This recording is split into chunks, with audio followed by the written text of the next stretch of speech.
Bismillahirrahmanirrahim. Assalamualaikum warahmatullahi wabarakatuh. Sahabat muslim dimanapun Anda berada, di kesempatan kali ini atas izin Allah kita bisa kembali melanjutkan satu pembahasan yang sangat urgent, yang sangat penting bagi perjuangan para aktivis muslim di dalam meninggikan kalimatullah. Satu kitab yang ditulis oleh ulama Libanon, Syekh Fathia Khan, yang banyak menginspirasi para aktivis muslim di seluruh dunia. Kitab tersebut adalah Qawaribu In-Najat fi Hayati Ad-Du'at. Pembahasan kita kali ini, kita telah sampai pada pembahasan rintangan yang kedua, yaitu orang-orang munafik yang membencinya. Sepanjang zaman, kata beliau, orang-orang munafik itu selalu terisi di setiap tempat dan zaman. Keberadaan mereka tidak pernah sunyi di sepanjang sejarah. Ini tentu disebabkan keberadaan dan kemunculan golongan orang-orang munafik ini memang mempunyai motivasi tersendiri di setiap waktunya. Ada yang menjadi munafik, kata beliau, didorong oleh berbagai faktor. Ada yang didorong oleh faktor duniawi atau kepentingan dunia. Ada juga orang-orang munafik ini muncul disebabkan karena dorongan ingin menghancurkan kaum muslimin dan memecah belah barisan kaum muslimin sehingga menyebarkan fitnah di mana-mana, sehingga terjadilah perpecahan di tubuh kaum muslimin. Dan ini merupakan sunatullah yang pasti akan terjadi dalam semua perjalanan perjuangan menegakkan agama Allah. Ada juga orang munafik, kata beliau, yang menjadi munafik itu karena kemunafikan ini sudah menjadi darah daging di dalam dirinya, waliyadzubillah. Sudah menjadi watak dasarnya yang sulit sekali dipisahkan dari kehidupannya. Ada juga yang menjadi munafik itu karena ingin dekat dengan penguasa, kata beliau, atau karena ingin selamat dari penindasannya, selamat dari kezalimannya, selamat dari kekerasannya. Dan ada juga orang yang munafik itu karena ingin mendapatkan jabatan, kedudukan, dan kehormatan yang fana. Untuk mendapatkannya mereka kadang-kadang, kata beliau, kata Syekh Fathia Khan ini, tidak segan-segan menjual agamanya dan kesenangan-kesenangan dunia ini. Dan sifat kemunafikan ini sering timbul karena beberapa faktor. Mungkin karena faktor dendam, faktor kedengkian yang terjadi hari ini atau kedengkian di masa lalu, sehingga manusia yang munafik ini, kata Syekh Fathia Khan, mempunyai beberapa sifat-sifat dan watak-watak tertentu.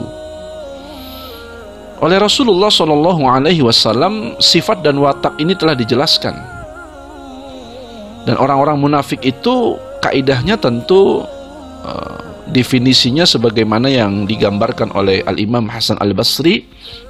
Beliau menyampaikan di dalam kitab Jami' Ulum wal Hikam di jilid 2 halaman 490, beliau menyampaikan minan nifaq ikhtilafal qalbi wal lisan. Jadi orang munafik itu, kata beliau, adalah di antara tandanya adalah berbeda antara hati dengan lisannya. Wa ikhtilafus sirri wal an, berbeda antara sesuatu yang tersembunyi dan sesuatu yang nampak. Wa ikhtilafu dukhuli wal khuruj, berbeda antara yang masuk dan berbeda antara yang keluar. Jadi ini definisi sederhana apa itu yang disebut dengan munafik. Secara terminologis bahasa, kata munafik ini sebenarnya pembagiannya ada dua. Pertama ada nifak al-amal, ini nifak kecil atau munafik kecil. Biasanya memang faktor munafik kecil ini didorong oleh karakter pribadi.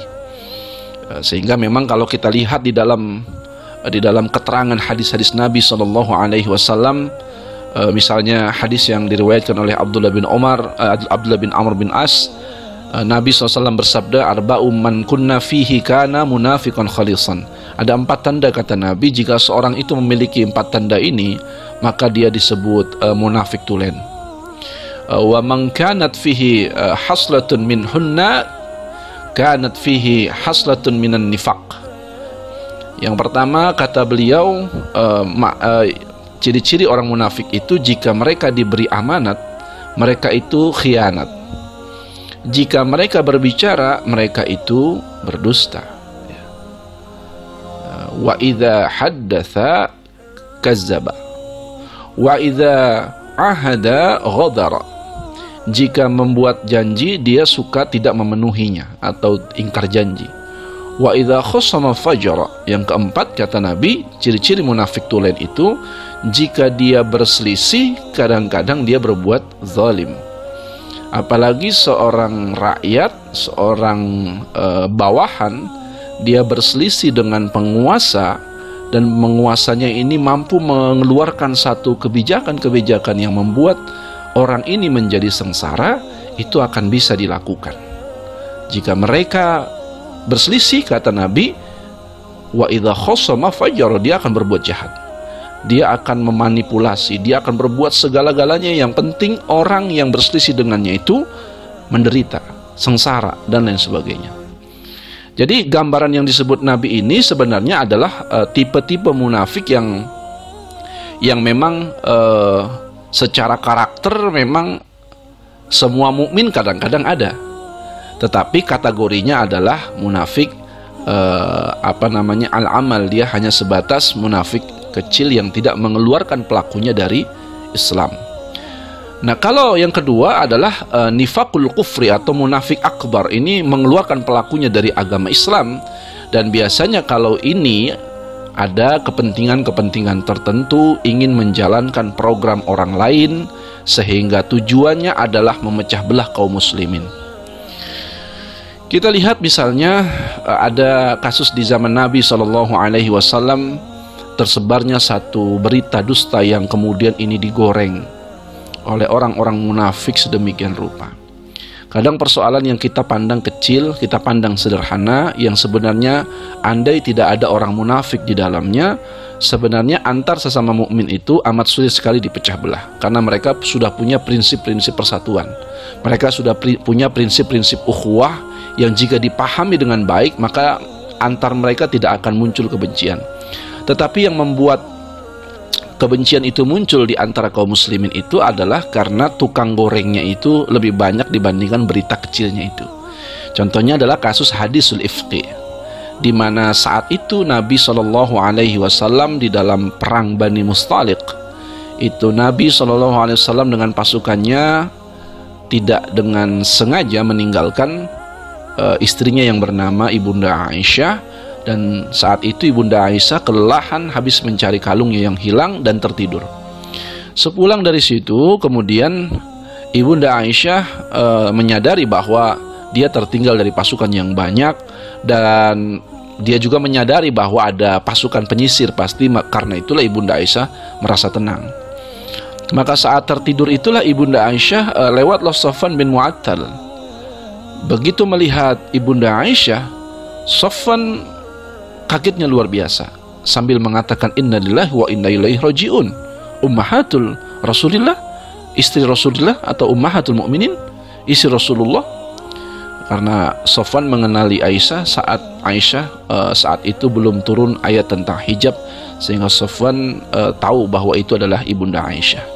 Dan peristiwa perjalanan Safwan dan Aisyah ini sebenarnya tidak terjadi apa-apa, tapi karena saat itu Ibunda Aisyah sampai di Madinah, dia sakit sampai sebulan, dan ternyata kesempatan jalan berduanya Safwan dengan Ibunda Aisyah ini ketahuan oleh orang-orang munafik, dan berita itu digoreng sedemikian rupa oleh orang-orang munafik sehingga menjadi headline news.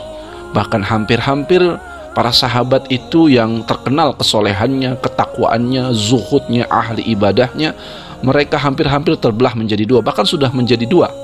Bahkan di antara mereka suku Aus dan Khazraj pun sampai sempat ingin berperang hanya gara-gara mereka tidak menyetujui berita bohong itu, yang satu lagi menyetujui. Nah, ini satu contoh sederhana bahwa mengapa kemudian peran orang munafik itu membuat barisan kaum muslimin itu menjadi kacau balau, itu pasti terjadi. Karena itulah jangan pernah merasa angkuh, jangan pernah merasa bangga kalau kita kemudian berada di posisi yang nyaman dan tenang ketika berada di dalam barisan kaum muslimin. Tidak ada kata aman, tidak ada kata tenang sepanjang orang-orang kafir senantiasa ingin memecah belah kaum muslimin.